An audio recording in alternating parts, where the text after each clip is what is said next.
Multan test जो है वो बिल्कुल अपने अख्ताम पर पहुंचने वाला है। कल पांचवा और आखिरी दिन जो है मुल्तान टेस्ट का शुरू होगा और पाकिस्तान अपनी दूसरी इनिंग्स जो है वो 152 6 खिलाड़ियों के नुकसान पर जो है वो दोबारा शुरू करेगा। 115 जो है वो लगभग अभी पाकिस्तान पीछे है इंग्लैंड के टोटल से।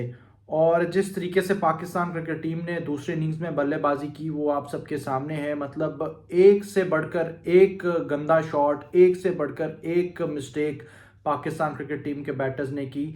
और मिस्टेक तो चलो उन्होंने की कि साथ में इंग्लैंड बॉलर्स ने जो है ना बहुत अच्छी बॉलिंग की। बहुत अच्छी बॉलिंग से मुराद है उनकी जो लाइन एंड लेंथ थी वो बहुत ज़बरदस्त थी।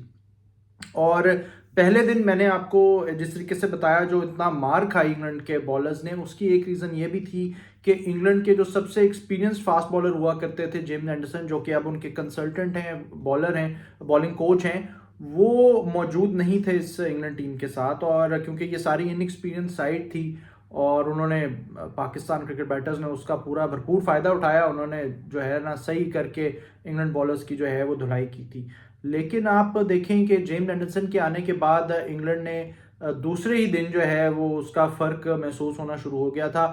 इंग्लैंड ने सिर्फ 228 रन्स के औसत जो है बाकी के 6 खिलाड़ी आउट किए। और जिस तरीके से आज उन्होंने परफॉर्म किया है इंग्लैंड की टीम ने, मतलब पाकिस्तान के 6 खिलाड़ी 82 पे ही उन्होंने आउट कर दिए थे।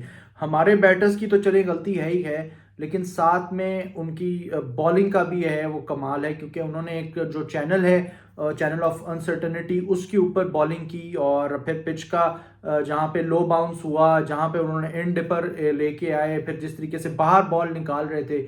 और पाकिस्तान को बहुत उम्मीद थी शायद कि बाबर आजम आज जो है वो कुछ अच्छा स्कोर करने में कामयाब होंगे और पाकिस्तान टीम को किसी ना किसी तरीके से इस इनिंग्स की शिकस्त से बचाने में कामयाब होंगे। लेकिन एक दफ़ा फिर बाबर आजम नाकाम हुए। बाबर आजम तो नाकाम हुए, बाकी जितने दीगर बल्लेबाज थे वो सब नाकाम हुए। शान मसूद कप्तान, जिन्होंने पिछली इनिंग्स में सेंचुरी बल्कि 150 रन क्रॉस किए थे, वो कोई खातिर खा परफॉर्म नहीं कर सके। आपके वाइस कप्तान सऊद शकील, वो कुछ नहीं कर सके। उसके अलावा अब्दुल्ला शफीक पहली ही गेंद पे क्रिस वोक्स की बोल्ड हो गए। और मोहम्मद रिजवान कुछ नहीं कर सके, वो भी बोल्ड हो गए थे। और नीचे से आके सलमान अली आगा एक दफ़ा फिर वही जिस तरीके से वो कोशिश करते हैं, वो अभी तक बेचारे अपनी कोशिश कर रहे हैं और शायद कल भी अपनी बल्लेबाजी में जितनी उनकी एबिलिटी होगी उससे वो कोशिश करेंगे। साथ उनका दे रहे हैं आमिर जमाल। और अब कुछ एज सच बचा नहीं है इस क्रिकेट टीम के ऊपर और इस टेस्ट मैच के ऊपर तबसरा करने में। मतलब जितना हम बुरे टाइम से गुजर चुके हैं एज क्रिकेट फैंस, आप समझ लें पूरी कौम, मतलब इतनी बुरी परफॉर्मेंस और ये एक तसलसल जो है ना वो चला आ रहा है।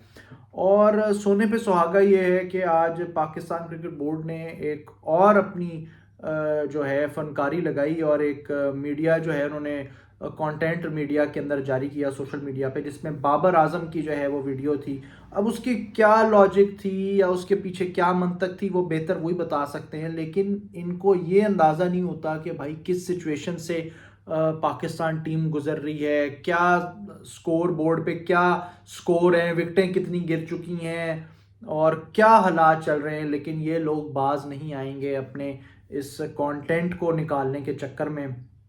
और उससे उनकी और ज़्यादा जो है ना वो फिर बेइज्जती होती है। लोगों के कमेंट्स तो वो मेरा नहीं ख्याल पढ़ते हैं, लेकिन अपना मजाक वो ज़रूर उड़वाते हैं। अब पाकिस्तान क्रिकेट टीम भी अपना मजाक उड़वा रही है, पाकिस्तान क्रिकेट बोर्ड भी अपना मजाक उड़वा रहा है, पाकिस्तान क्रिकेट बोर्ड का मीडिया डिपार्टमेंट भी अपना मजाक उड़वा रहा है। अब पीछे एज सच कुछ बचा नहीं है मेरा ख्याल है।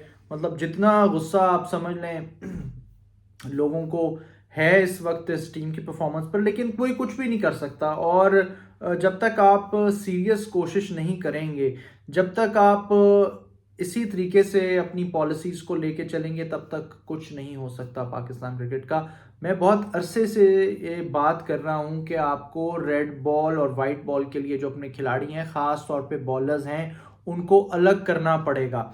और आज मैं सुन रहा था सीनियर सहाफ़ी हैं शाहिद हाशमी, वो शाहिद भाई बता रहे थे कि जी कल उन्होंने शायद गुफ्तगू जो है उनको किसी ने बताई नसीम शाह की और अज़हर महमूद की, और अज़हर महमूद जो है नसीम शाह को कह रहे थे कि अभी तुम आखिरी बिल्कुल जब चल रहे थे ओवर्स कल के दिन के, तो उसके अंदर उनको कह रहे थे कि बस तुम ये 2-4 ओवर नए बॉल से कर लो और हम यकीनन कोई जो है वो विकेट मिल जाएगी। और नसीम शाह का आगे से जवाब था कि भाई अगर मैं अब ओवर करने के लिए जाऊंगा तो मेरी बॉडी इस पोजीशन में नहीं है, मैं गिर जाऊंगा। तो ये चीज़ें मैं बहुत अरसे से बोल रहा था। फिर उनकी फिटनेस के ऊपर सवाल था, चाहे शाहीन शाह अफरीदी हों चाहे नसीम शाह हों, क्योंकि ये लोग रेड बॉल क्रिकेट खेलते ही नहीं हैं। ये बहुत अरसे से वाइट बॉल क्रिकेट खेलते आ रहे हैं और इसी की तैयारी में ये लोग मसरूफ़ हैं। पिछले अगर हम काफ़ी अरसे से बात करें, चाहे वो एशिया कप हो, उससे पहले अफगानिस्तान सीरीज़ थी, उसके बाद एशिया कप था, उसके बाद वर्ल्ड कप था और उसके बाद T20 वर्ल्ड कप था। हालांकि नसीम शाह इंजर्ड हो गए थे एशिया कप में, वो आगे पार्टिसिपेट नहीं कर सके, लेकिन उनका और बाकी जितने भी बॉलर्स हैं उनकी तैयारी जो है वो वाइट बॉल क्रिकेट के लिहाज से चल रही थी। शाहीन शाह अफरीदी अभी तक इस चीज़ को मानने के लिए तैयार नहीं है कि उनके अंदर जो है वो दमखम इस लिहाज से, बॉलिंग के लिहाज से बिल्कुल ख़त्म हो चुका है, अनटिल अनलेस वो अपनी फिटनेस को इम्प्रूव करें और रेड बॉल क्रिकेट ज़्यादा से ज़्यादा खेलें। अगर तो पाकिस्तान क्रिकेट टीम की जो मैनेजमेंट है वो इन्हीं लोगों के साथ परसिस्ट करेगी तो आगे भी यही रिजल्ट आएंगे, क्योंकि पाकिस्तान जो है वो टेस्ट मैच जो है उसकी ना जीतने की वजह ये है कि ये 20 विकेट्स नहीं ले पा रहे, और ये सिलसिला इसी तरीके से चलता रहेगा अगर हम इन्हीं के साथ कंटिन्यू करेंगे। और जिस तरीके से मैंने बताया था कि चैंपियंस कप खेलने का पाकिस्तान को नुकसान ही हुआ, और क्योंकि उसमें मैक्सिमम उन्होंने 10 ओवर बॉल कर लिए थे और ज़्यादा उन्होंने क्या करना था। रेड बॉल क्रिकेट तो फर्स्ट क्लास क्रिकेट तो खिलवाई नहीं, और उसका नतीजा ये है जो अब हमारे सामने है। और पिच के ऊपर बहुत सारे लोग क्रिटिसाइज़ कर रहे हैं, मैं इसके ऊपर एक दफ़ा दोबारा कल भी बात करूंगा, एक दफ़ा मैच का रिजल्ट आ जाए।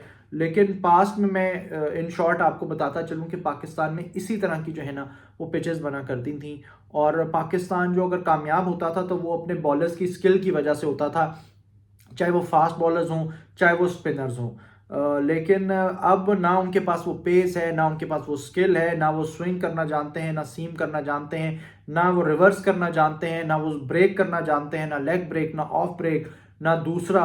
और ये जो स्किल्स थे, ना स्लोअर वंस, ना बाउंसर्स, और कब कौन सा बॉल करना है, मोस्ट इंपॉर्टेंटली यॉर्कर का भी नहीं पता।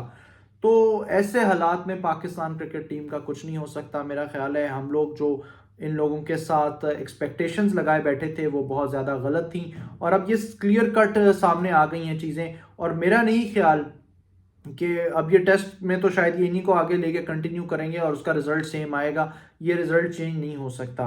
अलबत्ता जहाँ तक रही बात ओडीआई क्रिकेट की या T20 क्रिकेट की, तो पाकिस्तान की जो अगली सीरीज़ है ऑस्ट्रेलिया के लिए, मेरा नहीं ख्याल कि गैरी कर्स्टन जो है वो परसिस्ट करेंगे नसीम शाह के साथ और शाहीन शाह अफरीदी के साथ इस हालत में। इनसे बेहतर है कि वो आकिफ को ले जाएं, इनसे बेहतर है वो उबैद शाह को ले जाएं, इनसे बेहतर है वो मोहम्मद हसनैन को ले जाएं, इनसे बेहतर है वो आमिर जमाल को साथ में कंटिन्यू रखें। लेकिन शाहीन शाह अफरीदी और नसीम शाह से मेहरबानी करके अपनी जान जितनी जल्दी छुड़वा लेंगे, अनटिल अनलेस ये लोग फिट होके वापस नहीं आते और कुछ स्किल्स नहीं सीख लेते। यहाँ पे मैं कहूँगा कि मुदस्सर नज़र साहब की कमी भी बहुत सख्त जो है ना वो महसूस हो रही होगी, जिन्होंने अपनी पूरी कोशिश की थी कि नसीम शाह को वो मैक्सिमम आगे ऊपर लेके आए, उसको पॉलिश करें, लेकिन अनफॉर्चुनेटली वो पाकिस्तान क्रिकेट बोर्ड जो है वो उनको कंटिन्यू नहीं कर सका था। बहुत पहले की बात मैं जो हूँ आपको बता रहा हूँ, और वो जिस तरीके से चीज़ों को लेके चलते थे नेशनल क्रिकेट एकेडमी में या हाई परफॉर्मेंस सेंटर में, वो बिल्कुल एक डिफरेंट तरीके का था। वो बेसिकली जानते थे, वो गुण जानते थे कि किस तरीके से जो है वो प्लेयर्स को बचाना है, प्रोटेक्ट करना है, किस तरीके से जो है वो उनको खिलवाना है। और उन्हीं की कोचिंग के अंदर यूएई अंडर 19 ने पाकिस्तान अंडर 19 को भी जो है वो शिकस्त दी। पाकिस्तान अंडर 19 के उस टाइम के कोच मोहम्मद यूसुफ थे और यूएई के अंडर 19 के कोच मुदस्सर नज़र साहब थे। ये एक डिफरेंट बहस हो जाएगी, लेकिन इन शॉर्ट मैं आपको यही कहूँगा कि पाकिस्तान क्रिकेट बोर्ड को और टीम मैनेजमेंट को अब डिफाइन करना पड़ेगा कि कौन से प्लेयर जो हैं वो सिर्फ और सिर्फ रेड बॉल क्रिकेट खेलेंगे और कौन से जो प्लेयर्स हैं वो वाइट बॉल क्रिकेट खेलेंगे। ये सारे जो आपके प्लेयर्स हैं, ये तीनों फॉर्मेट, खास तौर पे बॉलर्स जो हैं अब नहीं खेल सकते। आप लोग काइंडली अपनी राय से हमें ज़रूर आगाह कीजिएगा कि आपकी जो है इस बारे में क्या राय है, आप क्या सोचते हैं और पाकिस्तान क्रिकेट को आप किस तरफ जाता हुआ देख रहे हैं।